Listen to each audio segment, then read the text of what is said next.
Ketemu lagi saudara-saudaraku dengan saya, Hairudin Lubis, praktisi meditasi yang akan berbagi pengalaman tentang meditasi. Topik kita kali ini adalah reinkarnasi. Apakah benar ada reinkarnasi? Kita coba lihat dalam tatanan berpikir tentang konsep ini. Analogi-analogi tentang konsep ini akan saya mulai dari awal mula penciptaan. Bagaimana awal mula jadi realita dibentuk, realita diciptakan. Kita hanya bisa melakukan 3 hal: berpikir, berucap, dan berbuat. Apa yang bisa kita lakukan, kita analogikan dengan keberadaan Tuhan.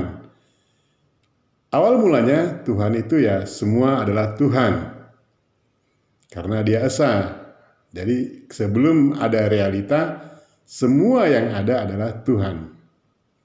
Jadi kalau kata Einstein, semua itu tidak ada kecuali energi. Jadi Tuhan itulah energi ketika belum ada yang diciptakannya. Nah, apa yang diciptakan Tuhan, awal mula jadi penciptaan itu ya, energi dan fisik. Kemudian disiapkan alat ukurnya dari energi yang merupakan gelombang elektrik yang akan membentuk gelombang, mempunyai kecepatan, mempunyai rambat gelombang, mempunyai power, kekuatan, tinggi rendah frekuensi, dan tinggi rendah amplitude. Jadi gelombang elektrik inilah menjadi alat ukur energi dan fisik. Meditasi juga demikian, menyamakan frekuensi gelombang kerja sel antara kita yang akan meditasi dengan apa yang menjadi tujuan kita dalam meditasi terkait frekuensi. Kita lupa dengan perjanjian primordial kita juga karena masalah frekuensi kerja. Seperti bayi dalam kandungan, frekuensi kerja selnya hampir 0. Sehingga sel-selnya patuh. Yang jadi hidung, yang jadi kepala, dan seterusnya, dan seterusnya. Nah, ketika dilahirkan, frekuensi kerja sel bayi berubah menjadi frekuensi kerja sel yang dapat hidup dalam realita fisik. Maka tidak sama lagi frekuensi gelombangnya sehingga kita lupa. Itu alat ukur yang akan menjadi acuan kita untuk menggali dalam kedalaman diri kita. Yang merupakan produk Tuhan untuk bisa mengukur apa yang diciptakannya terkait energi dan fisik. Nah, awal mula yang diciptakan, katakan kita manusia. Kita tidak melihat ciptaan yang lain, kita lihat yang manusia. Pertama sekali manusia diciptakan, tentu mempunyai tugas. Tugas yang diberikan Tuhan kepadanya. Jadi, tugas awal sebagai manusia. Nah, ketika dia tidak bisa melaksanakan tugas itu, atau tidak sampai pada yang dimaksud dengan penugasannya, maka dia akan diturunkan kembali. Kenapa harus diturunkan kembali? Dalam konteks kasih sayang Tuhan, supaya dia diberi kesempatan untuk memperbaiki kesalahannya. Terus siapa yang bertanggung jawab atas tugas yang harus dilakukan? Yang harus bertanggung jawab adalah jiwa. Jiwa adalah energi, percikan Tuhan yang akan menjalani kehidupan dalam badan tubuh fisik, dalam ruang realita fisik. Nah, realita yang kita hadapi saat ini adalah terkait dengan waktu, ruang, bentuk, sifat, bunyi, bau, cahaya, warna, aksara, angka, dan lainnya. Di realita itulah kita berkehidupan. Nah, untuk bisa hidup dalam realita itu harus ada fisik. Oleh sebab itu, jiwa membutuhkan fisik yang diwakili, yang dikenal sebagai sel awal mula jadinya. Jadi, setelah proses dia tidak bisa atau mencapai takdirnya, atau takdir itu adalah sebuah ketetapan Tuhan yang tidak bisa dicapainya, maka dia akan dievaluasi. Nah, dievaluasi ini dalam rangka untuk diberi kesempatan untuk memperbaiki jiwa yang gagal tadi. Jadi lebih apanya begini, katakan saya Hardin Lubis sebagai manusia ciptaan pertama akan dijadikan perpanjangan tangan Tuhan untuk membangun bumi ini terkait dengan pepohonan, tumbuh-tumbuhan, katakan begitu. Membangun bumi dengan menciptakan tumbuhan-tumbuhan, spesies tumbuh-tumbuhan untuk kepentingan kehidupan berikutnya. Jadi sebelum saya melompat jauh, takdir itu sebuah ketetapan Tuhan yang tidak bisa diganggu-gugat. Itu ketetapan Tuhan. Nah, dengan ditetapkannya sesuatu yang bagian dari dirinya untuk melakukan sesuatu, tentu Tuhan punya harapan. Nah, terkait Hardin Lubis tadi yang dilahirkan untuk menciptakan pepohonan, tumbuh-tumbuhan. Nah, ketika Hardin Lubis tadi itu tidak mampu untuk menjalankan tugas itu, maka dia akan dievaluasi untuk diturunkan kembali menjadi manusia kembali atau apapun, menjadi manusia kembali untuk ditetapkan takdir berikutnya. Jadi Hairudin telah menciptakan takdirnya pada episode berikutnya. Jadi Hairudin telah menciptakan takdir bagi episode berikutnya setelah takdir yang pertama gagal. Nah, jiwa bertanggung jawab untuk itu. Jadi perangkat manusia ini kan dari mulai fisik, pikiran,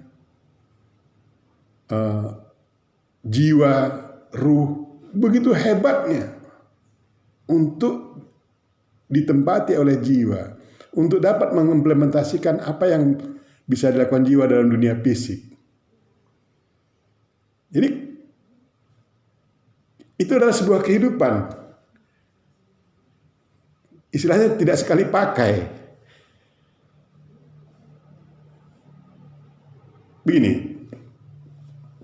detik ini, saat ini ada apa dari UNICEF ya, riset dari UNICEF, informasi dari UNICEF, setiap 5 detik lahir 25 orang anak manusia di muka bumi ini.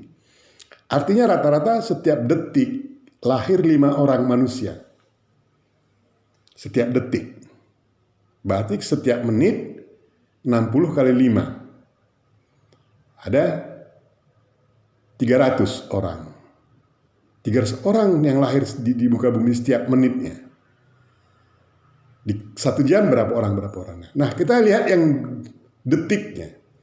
Berarti ada 5 orang lahir. 5 orang lahir ini, yang satu si Susep, anak petani di pedalaman Jawa Barat. Yang satu lagi Gorbachev, anak panglima perang di negara timur, blok timur. Yang satu lagi Yosef, lahir di Eropa dengan ayah seorang usahawan, dan seterusnya. Pertanyaannya, dalam detik yang sama tapi tidak memiliki keberuntungan yang sama. Adilkah Tuhan dalam hal ini? Adilkah Tuhan? Tentu kalau saya ditanya ketika saya dilahirkan sebagai anak seorang petani sementara yang lain dia lahirkan sebagai anak orang yang berada, yang berkedudukan, yang memiliki kehormatan lebih dari hanya seorang petani yang miskin. Tentu kita akan mengatakan tidak adil Tuhan. Itu ketika kita mengukurnya dengan mengukur apa yang kita dapatkan. Tapi ada alat ukur yang bisa mengukur apa yang menjadi asumsi kita benar atau tidak. Saya Muslim, saya mengukurnya melalui pendekatan sifat dan nama Tuhan. Disatakan sebagai bahwa Tuhan itu maha adil. Oleh sebab itu pikiran saya, asumsi saya terkait bahwasanya Tuhan tidak adil terkait dengan kehadiran saya sebagai anak petani batal. batal. Artinya ada sebab yang mengiringi kita sehingga kita dilahirkan sebagai seorang petani. Pasti ada sebab. Coba kita selusuri. Nah, seperti tadi saya bilang tadi, kita selusuri ke atas. Awal proses kejadian tadi. Bahwasanya sebab akibatlah yang menjadikan kita ada saat ini. Saudara-saudaraku bisa melihat kembali bagaimana dialog saya dengan jiwa terkait dengan keberadaan jiwa. Nah, setelah kita Hairudin yang tadi pertama diciptakan tadi gagal menjadi sesuatu, menjadi seseorang yang harusnya menangani bumi terkait dengan tumbuhan, maka dievaluasi. Nah, ketika dievaluasi itu, Tuhan mengatakan ini kesalahanmu, ini, karena kasih sayangmu perbaiki ya gitu. Sang jiwa akan menerima itu.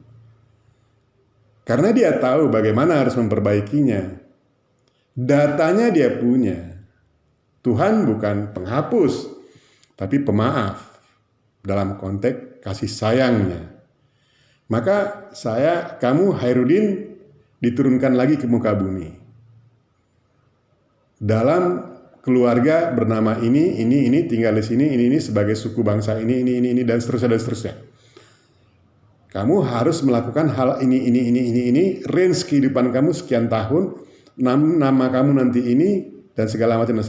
Jadi nama juga sudah diberikan Tuhan ketika itu. Ketika sebelum turunkan nama kita sudah diberikan Tuhan kepada kita.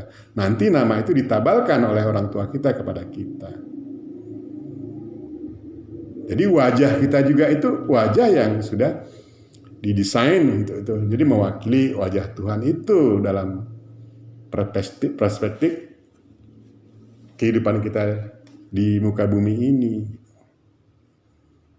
Jadi ada evaluasi itu.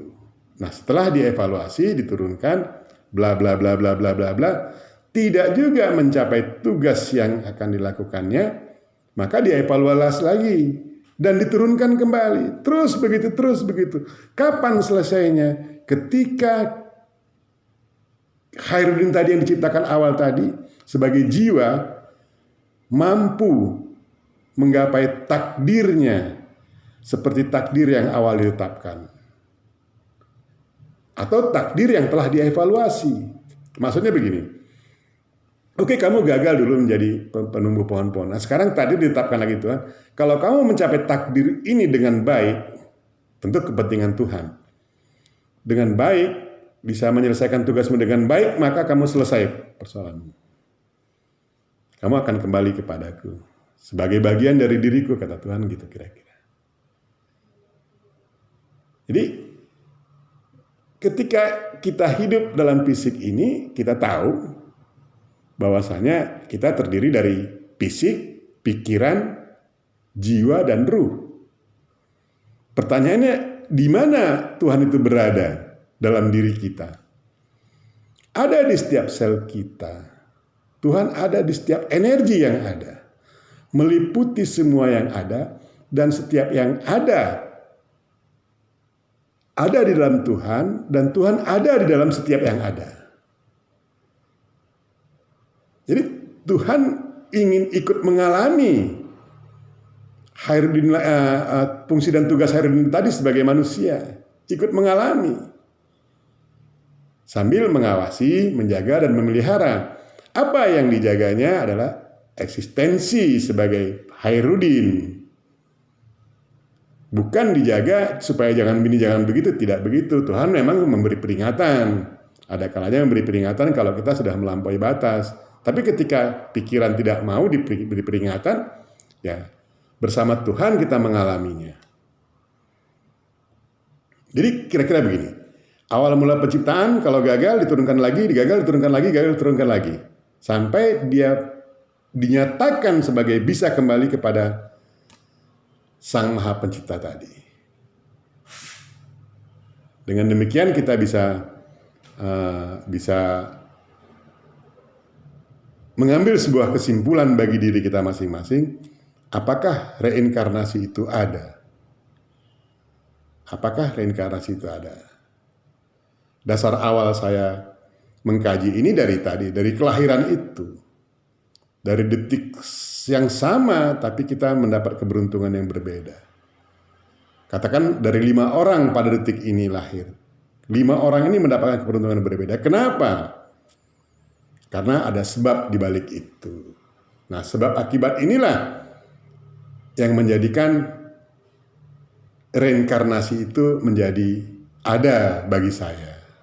Terserah bagi saudara-saudaraku, apapun yang menjadi rujukan itu kembali kepada saudara-saudaraku, tapi begitulah proses yang terjadi tentang kelahiran kita.